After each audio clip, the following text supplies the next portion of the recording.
ಯಪ್ಪ ಮೊದಲು ಆಸ್ಪತ್ರೆಗೆ ತೋರಿಸ್ಕೊಂಬರ್ಬೇಕು. ಈ ಮಂಡಿ ನೋವಂತೂ ಯಾವಾಗ ಗೊತ್ತಾ ಏನೋ ತೋರಿಸಿ ಆ ಗುಳಿಗೆ ಟಾಣಕ್ಕೆಲ್ಲ ಕುಡಿದು ಅವು ಖಾಲಿ ಆದ್ರೂ ನೋವು ಮಾತ್ರ ಹೋಗಂಗಿಲ್ಲ. ಮಂಡಿ ನೋವು ಐತಂದು ದೇವಸ್ಥಾನಕ್ಕೆ ಬರೋದು ಬಿಡೋಕ್ಕೂ ಹೋಗಂಗಿಲ್ಲ. ಇನ್ನೂ ಮನಸ್ಸಿಗೆ ಒಂಥರ ಕುರಿ ವಾರಕ್ಕೆ ಒಂದು ಸರಿ ಆದರೂ ದೇವಸ್ಥಾನಕ್ಕೆ ಬಂದದ್ರೆ ಸ್ವಲ್ಪ ಮನಸ್ಸಿಗೆ ನೆಮ್ಮದಿ ಶಾಂತಿ ಅನಿಸ್ತೈತಿ.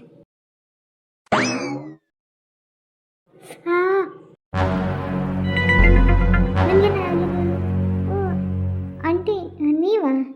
ಯಪ್ಪ ದೇವ್ರೆ, ಎಂಥ ಅನಾಹುತ ಆಗ್ಬಿಡ್ತಲ್ಲಮ್ಮ. ಒಳ್ಳೆ ಟೈಮ್ಗೆ ಬಂದು ನನಗೆ ಸಹಾಯ ಮಾಡಿದೆ. ಥ್ಯಾಂಕ್ಸ್ ಅಮ್ಮ. ಅಯ್ಯೋ ಆಂಟಿ, ಇಷ್ಟು ಚಿಕ್ಕ ವಿಷಯಕ್ಕೆಲ್ಲ ಯಾಕೆ ಥ್ಯಾಂಕ್ಸ್ ಹೇಳ್ತೀರಾ ಬಿಡಿ. ಸರಿ ಇನ್ನು ಎಲ್ಲಿಡ್ಬೇಕು ಹೇಳಿ? ಇಲ್ಲ ನೀವೇ ಇಡ್ತೀರಂದ್ರೆ ನೀವೇ ಹೇಳ್ರಿ, ಇಲ್ಲಾಂದ್ರೆ ಎಲ್ಲಿಡ್ಬೇಕಂದ್ರೆ ನಾನು ಇಟ್ಬರ್ತೇನಂತೆ. ಇದನ್ನ ಅಲ್ಲಿ ಹಳ್ಳಿ ಮರ ಐತೆ ನೋಡಮ್ಮ ಈ ಕಡೆ, ಇಲ್ಲೇ ಇಡ್ಬೇಕಂದು ತಗೊಂಡು ಹೊಂಟಿದ್ದೆ. ಅಷ್ಟಾಗ ಸ್ವಲ್ಪ ಕಾಲು ಜಾರಿದ ಆಗ್ಬಿಡ್ತಿತ್ತು. ಅಲ್ಲೇ ಇಟ್ಟು ಬಂದುಬಿಡಮ್ಮ. ಓ ಅಲ್ಲೇನಂಟಿ ಕುತ್ಕರಂಟಿ, ನಾ ಇಟ್ಬರ್ತೇನಂತೆ. ನಿಧಾನ ಕುತ್ಕರ, ಮತ್ತೆ ಅಲ್ಲಿ ಎಣ್ಣೆ ಸ್ವಲ್ಪ ಚಲಿದೆ ನೋಡಿ, ಆ ಕಡೆ ಸೈಡ್ ಹೋಗ್ರಿ. ಪಾಪ ಒಳ್ಳೆ ಹುಡುಗಿದಾಳ, ಸಹಾಯ ಮಾಡೋ ಗುಣನೇ ಐತಿ, ಲಕ್ಷ್ಮವಾಗಿ ಅದಾಳ. ನೋಡೋಕ್ಕಂತ ಏನು ಅಂದರೆ ಒಬ್ಬರ ಮುಖ ಲಕ್ಷಣ ನೋಡಿದ್ರೆ ಗೊತ್ತಾಗ್ಬಿಡ್ತಲ್ಲ ಹೆಂಗೇನಂದು. ಮಾತಾಡೋ ರೀತಿ ಎಲ್ಲ ನೋಡಿದ್ರೆ ಒಳ್ಳೆ ಹುಡುಗಿ ಅನಿಸ್ತೈತಿ. ದೇವ್ರೇ, ನನಗಂತೂ ನನ್ನ ಮನಸ್ಸಿನಾಗ ಈ ಹುಡುಗಿ ನೋಡ್ದಾಗೆಲ್ಲ ಈ ಹುಡುಗಿನ ನಮ್ಮ ಮನೆ ಸೊಸೆಯ ಬರ್ಬೇಕಂದು ಇಷ್ಟ ಐತಿ. ನನ್ನ ಮಗ ಒಬ್ಬನು ಏನು ಮಾಡ್ತಾನೆ, ನಮ್ಮ ಮೊದಲ ಮದುವೆ ಒಲ್ಲೆ ಅಂತಂದು ಕುದಿರ್ತಾನೆ. ಆಫೀಸ್ನಲ್ಲಿ ಇಂಥ ಚೆನ್ನಾಗಿರೋ ಹುಡುಗಿ ಅದಳ, ಇವ್ನಿಗೇನು ಅದನ್ನ ಈಗಿನ ಕಾಲದವ್ರು ಆ ಸಣ್ಣ ವಯಸ್ಸಿನಾರ ಲವ್ ಉಪ್ಪ ಒಂದೇನೋ ಮಾಡ್ತಾರೆ. ಇವ್ನಿಗೇನಾಗೈತಾನೆ ಇವ್ನಿಗೆ. ದೇವಸ್ಥಾನಕ್ಕೆ ದಿನ ಬರ್ತೀನಿ ನಮ್ಮ ಮನೇನಿಲ್ಲಿ? ಇಲ್ಲ ಆಂಟಿ, ಯಾವಾಗಾದರೂ ಸ್ವಲ್ಪ ಆಫೀಸಿಂದ ಬೇಗ ಬಂದರೆ, ಇಲ್ಲ ಬೆಳಗ್ಗೆ ಸ್ವಲ್ಪ ಹೋಗೋದು ಲೇಟ್ ಇದ್ದರೆ, ಅಂದರೆ ಮೀಟಿಂಗ್ ಎಲ್ಲ ಸ್ವಲ್ಪ ಲೇಟಾಗಿರುತ್ತಲ್ಲ, ಆ ಲೇಟ್ ಇದ್ದಾಗ ನಾನು ಸ್ವಲ್ಪ ಬೇಗ ರೆಡಿ ಆಗಿದ್ದರೆ ಹಂಗೆ ಬಂದು ಹೋಗಿರ್ತೀನಿ. ಇಂಥ ದಿನ ಇಂಥ ಟೈಮಿಗೆ ಬರ್ತಾನೆ ಅಂತ ಏನಿಲ್ಲ, ಸುಮ್ಮನೆ ಯಾವಾಗ ಆಗುತ್ತೋ ಅವಾಗ ಬಂದು ಹೋಗ್ತಿರ್ತೀನಿ. ಯಾರ್ಯಾರು ಇದ್ದೀರಮ್ಮ ನಿಮ್ಮ ಮನೇಲಿ? ಯಾರಿಲ್ಲ ಆಂಟಿ, ನಾನು ಒಬ್ಬಳೇ. ಅಂದರೆ ನಾನು ನಮ್ಮೂರು ಒಂದು ಹಳ್ಳಿ, ಅಲ್ಲಿ ನಮ್ಮ ಅಪ್ಪ ಅಮ್ಮ ಅದಾರ, ನಾನೊಬ್ಬಳೇ ಮಗಳು. ಅಲ್ಲಿ ನಾನು ಓದಿನಲ್ಲ, ಅದಕ್ಕೆ ತಕ್ಕಂಗೆ ಕೆಲಸ ಸುತ್ತಮುತ್ತ ಯಾವೂ ಅಷ್ಟು ಇದಿಲ್ಲ. ಸಿಕ್ಕವು ಕೆಲಸ ಏನೋ, ಆದರೆ ನಾನು ಓದಿದ ತಕ್ಕಂಗೆ ಯಾವೂ ಇರಲಿಲ್ಲ. ಅದಕ್ಕಾಗಿನ ಸ್ವಲ್ಪ ಇಲ್ಲೇ ಸ್ವಲ್ಪ ದಿನ ವರ್ಕ್ ಮಾಡಿ ಆಮೇಲೆ ಬೇಕಿದ್ರೆ ಅಲ್ಲೇ ಅಪ್ಪ ಅಮ್ಮ ಜೊತೆಗೆ ಇರ್ಬೋದು ಅಂತಂದು ಬಂದೆ. ಜಾಸ್ತಿ ದಿನ ಆಗಿಲ್ಲ ಆಂಟಿ, ಒಂದು ತಿಂಗಳು 1.5 ತಿಂಗಳು ಆಗೈತೆ ಅಷ್ಟೇ ನಾನು ಇಲ್ಲಿಗೆ ಬಂದು. ಹೋ ಹೌದೇನಮ್ಮ? ನಮ್ಮ ಅಪ್ಪಾಜಿಗೆ ಪರಿಚಯ ಇರೋರೊಬ್ಬರು ರಂಗನಾಥ್ ಅಂಕಲ್ ಅಂತ ಇರ, ಅವ್ರ ಮನೇಲೇ ಇರೋದ್ರಿ ನಾನು. ಓ ಹಂಗಾರೆ ಯಾವುದೋ ಹುಡುಗಿ ನೀನ ಏನು? ರಂಗನಾಥ್ ಅಂದ್ರೆ ನಮಗೆ ಪರಿಚಯ ಇರೋದಮ್ಮ, ನಮಗೆ ಭಾಳ ಸಹಾಯ ಮಾಡ್ತಾರೆ. ಒಂದು ಕಾಲದಾಗ ಭಾಳ ಕಷ್ಟ ಟೈಮ್ನಾಗ ನಮ್ಮ ರಿಲೇಷನ್ನು ಅವರು ಇವರು ಯಾರು ಆಗಿದಾಗ ದುಡ್ಡಿನ ಸಹಾಯ ಅಂತಲ್ಲ, ಎಲ್ಲದಕ್ಕೂ ಕಷ್ಟದಾಗ ನಮ್ಮ ಬೆಂಬಲವಾಗಿ ನಿಂತು ಬಹಳ ಸಹಾಯ ಮಾಡ್ಯಾರ. ಇವನಂದ ಬಿಡು, ರಂಗನಾಥ್ ಅಂಕಲ್ ಮನೆಗೆ ಒಬ್ಬರು ಹುಡುಗಿದಾಳ, ಕೆಲ್ಸಕ್ಕೆ ಸೇರ್ಕೊಂಡಾಳಮ್ಮ ಅಂತಂದು ಏನೋ ಅಂದ. ನಾನು ಮನೆಗೆ ಕರ್ಕೊಂಬ ಅಂತಂದು ಹೇಳಿದ್ದೆ 1-2 ಸರಿ. ಹ್ಞೂ ಅಂತಂದ. ಏನಾಗಿತ್ತರ ಕರ್ಕೊಂಡು ಬಂದಿದ್ದಿಲ್ಲ. ಒಂಥರ ಚೆನ್ನಾಗಿ ನೋಡು, ನಿನ್ನ ಬಂದಾಗ ನನಗೆ ಗೊತ್ತಾಗಿದ್ರು ಬಿಡು, ನಿನ್ನ ಈಗ ಇರೋದಾಗ ಗೊತ್ತಾಯ್ತು ನೋಡು. ನಮ್ಮ ಅಪ್ಪಾಜಿಗೂ ಹಂಗಾಗಿ ಭಾಳ ಸಹಾಯ ಮಾಡ್ಯಾರ ಇವರು. ಹಂಗಾಗಿನೇ ಮತ್ತು ನಮ್ಮ ಅಪ್ಪಾಜಿ ಇಲ್ಲಂದ್ರೆ ಎಷ್ಟು ದೂರ ಇಲ್ಲಿ ಕಳಿಸ್ತಾನೆ ಇಲ್ಲ. ಅದು ಬೆಂಗಳೂರು ಅಂತ ದೊಡ್ಡ ಸಿಟಿ ಒಳಗೆ ಒಬ್ಬೊಬ್ಬರ ಹೆಂಗಿರಕತ್ತಿ ಯಾರು ನಂಬಕ್ಕಾಗಲ್ಲ, ಬಿಡೋಕ್ಕಾಗಲ್ಲ. ಅದಕ್ಕಾಗಿನೇ ಇವ್ರು ಪರಿಚಯ ಇರೋರು ಅಂದಿದ್ದಕ್ಕೆ ಇವ್ರ ಮೇಲಿನ ಮನೆ ರೂಮ್ ಖಾಲಿ ಐತಂತೆ. ಅವ್ರ ಮಗ ಏನೋ ಇಲ್ಲಂತಲ್ಲ, ಓದಕ್ಕೆ ಏನು ಕೆಲ್ಸಕ್ಕೆ ಏನೋ ಬೇರೆ ಊರಿಗೆ ಹೋಗ್ಯಾನಂತ ಅಂದರು. ಅದಕ್ಕಾಗಿನ ನಾನು ಮತ್ತು ಖಾಲಿ ಐತಿ, ಬೇರೆ ಕಡೆ ಏನು ನೋಡೋದಮ್ಮ, ಇಲ್ಲ ಇದ್ಬಿಡು ಅಂತಂದ್ರೆ ಒಬ್ರು ಇರೋಕ್ಕೆ ಚೆನ್ನಾಗೈತಂತೆ ಸಂದು. ಅದಕ್ಕಾಗಿ ನಾವು ಬೇರೆ ಬೇಕಿದ್ರೆ ನೀನು ದೊಡ್ಡದು ಬೇಕಿದ್ರೆ ಬೇರೆ ನೋಡ್ತಾನಮ್ಮ ಅಂದ್ರೆ, ಅದಕ್ಕೆ ನನಗೆ ಸುಮ್ಮನೆ ಗೊತ್ತಿಲ್ಲದ ಕಡೆ ಹೋಗಿ ಯಾಕೆ ಇದು ಮಾಡೋದೊಂದು, ನಾನೇ ಸುಮ್ಮನೆ ಇದು ಬಿಡ್ರಿ ಏನಾಗಲ್ಲ ಅಂತಂದೇಳಿ ಅಲ್ಲೇ ಅಂಕಲ್ ಮನೆ ಮೇಲೆ ಇದ್ದೀನಿ. ಅಪ್ಪಾಜಿ ಮಮ್ಮಿ ಬಂದಿದ್ದರು ಈಗ ಒಂದು ವಾರದಿಂದ 15 ದಿನದಿಂದ ಬಂದು 1-2 ದಿನ ಇದ್ದು ಹೋಗಿದ್ರು. ಅದು ಸರಿ ಬಿಡಮ್ಮ.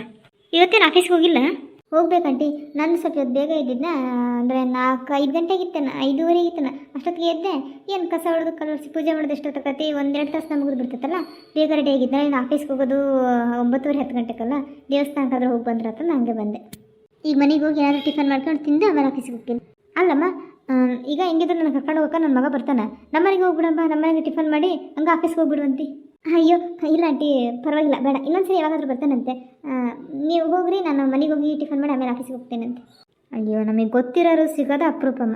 ಅಂಥದ್ರಾಗ ರಂಗನಾಥ್ ಅಂಕಲ್ ಅಂತ ನೋಡಿ, ಅಂಕಲ್ ಅಂದ್ರೆ ನನ್ನ ಬಾಯಿಗೆ ಅದ ಬರುತ್ತೆ. ರಂಗನಾಥ್ ಅಣ್ಣ ನಮಗೆ ಭಾಳ ಪರಿಚಯ ಇರೋರು, ಮತ್ತು ಅವ್ರು ಬೇಕಾದ್ರೆ ನಮಗೂ ಬೇಕಾದವ್ರು.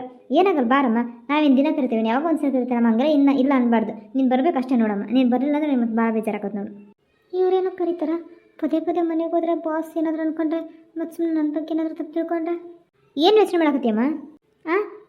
ಏನಿಲ್ಲ ಆಂಟಿ, ಅಲ್ಲ ಸುಮ್ಮನೆ ನಿಮ್ಗೆ ಯಾಕೆ ತೊಂದರೆ, ನಾನು ಮತ್ತೆ ಯಾವಾಗಾದ್ರೂ ಬರ್ತೇನೆ ಅಂತ ಬಿಡ್ರಿ, ನಿನ್ನೇನು ಬಂದೋಗಿದ್ದೀನಲ್ಲ, ಅದ್ರಾಗೇನು ತೊಂದರೆ ಅಮ್ಮ, ಏನಾಗಲ್ಲ, ನೀನು ಬರಬೇಕಂದ್ರೆ ಬರಬೇಕಷ್ಟೇ ನೋಡಮ್ಮ. ಅಮ್ಮ ಹೋಗೋಣ. ರಾಧಾ ನೀನೇನಿಲ್ಲಿ? ಬಾಸ್, ಅದು ನಾನು ದೇವಸ್ಥಾನಕ್ಕೆ ಬಂದಿದ್ದೆ. ಕೃಷ್ಣ, ರಾಧನ್ನ ನಮ್ಮ ಜೊತೆಗೆ ಕರ್ಕೊಂಬಿಡು, ನಮ್ಮನೆಗೆ ಬಂದು ಟಿಫನ್ ಮಾಡ್ಕೊಂಡು ಆಮೇಲೆ ಇಬ್ಬರು ಬೇಕಾದ್ರೆ ಆಫೀಸ್ಗೆ ಹೋಗೋದ್ರಿ. ನಮ್ಮನಿಗೆ ಯಾಕಮ್ಮ? ರಂಗನಾಥ್ ಅಂಕಲ್ಗೆ ಬೇಕಾದವ್ರು ಅಂದ್ರೆ ನಮಗೂ ಬೇಕಾದಂಗೆ ಬರಲಿ ಬಿಡು, ನಾವೇನು ದಿನ ಕರಿತೇವೆ, ಹೆಂಗಿದ್ರು ಇವತ್ತು ಸಿಕ್ಕಾಳ ದೇವಸ್ಥಾನದಲ್ಲಿ ಟಿಫನ್ ಮಾಡಿ ಹಂಗೆ ಹೋಗ್ಬಿಡು. ಅದೇ ನಾನು ಬೇಡ ಬಿಟ್ಟು ಮತ್ತೆ ಯಾವಾಗ ಬರ್ತಾನೆ ಅಂತೆ, ಆದರೆ ಆಂಟಿ ಕೇಳಕತ್ತಿಲ್ಲ ಬಾಸ್. ಸರಿ ಬಾ, ಏನೂ ಹೋಗಲ್ಲ. ಮನೆಗೆ ಬಾ, ಟಿಫನ್ ಮಾಡಬೇಕಾದ್ರೆ ಇಬ್ರು ಹೋಗೋಣಂತೆ. ಅಲ್ಲಮ್ಮ, ಆಫೀಸ್ನಲ್ಲಿದ್ದಾಗ ಬಾಸ್ ಬಾಸ್ ಅನ್ಬೇಕು, ಇಲ್ಲಿ ಹೊರಗಡೆ ಎಲ್ಲಾದರೂ ಸಿಕ್ಕಾಗೂ ಬಾಸ್ ಅಂತೆಲ್ಲ. ಕೃಷ್ಣ ಅಂತ ಕರಿ ಏನಾಗಲ್ಲ, ಆಫೀಸ್ನಾಗಿದ್ದಾಗ ಮಾತ್ರ ಬಾಸ್ ಅನ್ನು. ಸರಿ ಆಂಟಿ. ಸರಿ, ನಾನು ಕಾರ್ ತೆಗಿತಿರ್ತೇನೆ, ಬರ್ರಿಮ್ಮ. ಇವ್ರು ಏನು ಅನ್ಕೊಂಡ್ರು ಏನೋ. ಏನು ಯೋಚನೆ ಮಾಡಾಕ್ತೀಯಮ್ಮ, ಬಾ ಹೋಗೋಣ. ಹ್ಞೂ ಆಂಟಿ. ಹಾಂ, ಇಬ್ಬರು ಜೋಡಿ ಎಷ್ಟು ಚೆನ್ನಾಗೈತಿ. ದೇವಸ್ಥಾನದಲ್ಲೇ ಇದ್ದೀವಿ, ದೇವ್ರಸ್ತು ಅನ್ಬೇಕಷ್ಟೆ.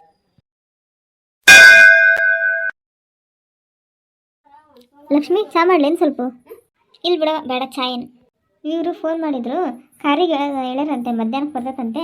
ನಾ ಬಟ್ಟೆ ಗಿಟ್ಟಿ ಎಲ್ಲ ಇಟ್ಕೊಂಡನು. ಮತ್ತು ನಿನ್ನ ರಾತ್ರಿ ನಾ ಹೇಳಿದ್ದೆ ನಿನಗೆ ಎಷ್ಟೊತ್ತಿಗೆ ಕಳಿಸ್ತಾರೆ ಅನ್ನೋದು ನನಗೆ ಗೊತ್ತಿದ್ದಿಲ್ಲ. ಸಾಯಂಕಾಲ ಏನು ಬೆಳಗ್ಗೆ ಕಳಿಸ್ತಾರೆ ಅಂದು ಫೋನ್ ಮಾಡಿದ್ರಾಗಲೇ. ಮಧ್ಯಾಹ್ನ ಬರ್ತೈತಿ, ರೆಡಿಯಾಗಿರಂತಾರೆ. ಅವರು ಬರ್ತಾರಂತೆ. ಮಧ್ಯಾಹ್ನ ಹೋಗಿ ಬರ್ತಾನೋಳು. ಇನ್ನೊಂದೆರಡು ದಿನ ಇದ್ದು ಹೋಗಿದ್ರೆ ಬರ್ತಿತ್ತು. ಹಬ್ಬ ಆಗೋದು ಹೋಗೋಣ ನೋಡಿ ನಿಂತೀನಿ ನೋಡು.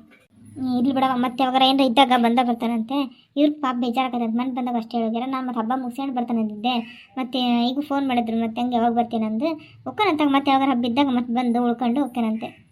ನಿಮ್ಮ ಅಪ್ಪಗೆ ಹೇಳಿ ಹಂಗಾದ್ರೆ? ಹ್ಞೂ ಹೇಳಿದ್ದೆ, ಬೆಳಗ್ಗೆ ಟಿಫನ್ ಮಾಡಾಕ್ತಿತ್ತಲ್ಲ ಅವಾಗ ಹೇಳಿದ್ದೆ.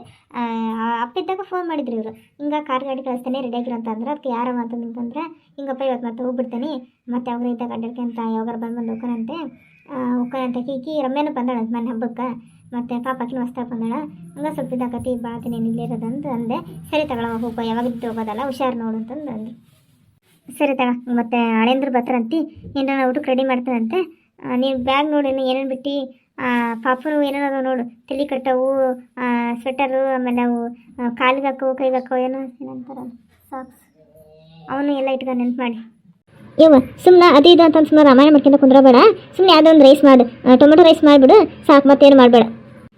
ಸುಮ್ಮನೆ ನಾನು ಅಷ್ಟೇ ಮಾಡ್ತೇನೆ. ಮತ್ತು ನನ್ನ ಮೊಮ್ಮಗಳು ಊರಿಗೆ ಹೊಂಟಾಳ, ನಾನು ಸ್ವಲ್ಪ ಕಿಸ್ತಿಗೆ ಆಟ ಆಡ್ಬೇಕಂದ್ರೆ ರೈಸ್ ಮಾಡಿ ಸ್ವಲ್ಪ ಪಾಯಸ ಮಾಡಿಬಿಡ್ತೇನೆ, ಶಾವಿಗೆ ಪಾಯಸ. ಆಮೇಲೆ ನನ್ನ ಮೊಮ್ಮಗಳು ಸ್ವಲ್ಪ ಆಟ ಆಡ್ತೀನಿ. ಆ ಪಾಪಂದು ಸೋಪು ಪೌಡ್ರು ಅವೇನೋ ಹೊಸ ಬಟ್ಟೆ ಮನೆ ತಂದಿದ್ದಲ್ಲ, ಅವನ್ನ ಇಟ್ಕೊಂಡು ನೆನ್ಪು ಮಾಡಿ. ಹ್ಞೂ, ಎಲ್ಲ ಇಟ್ಕೊಳ್ಳೋಣವಾ?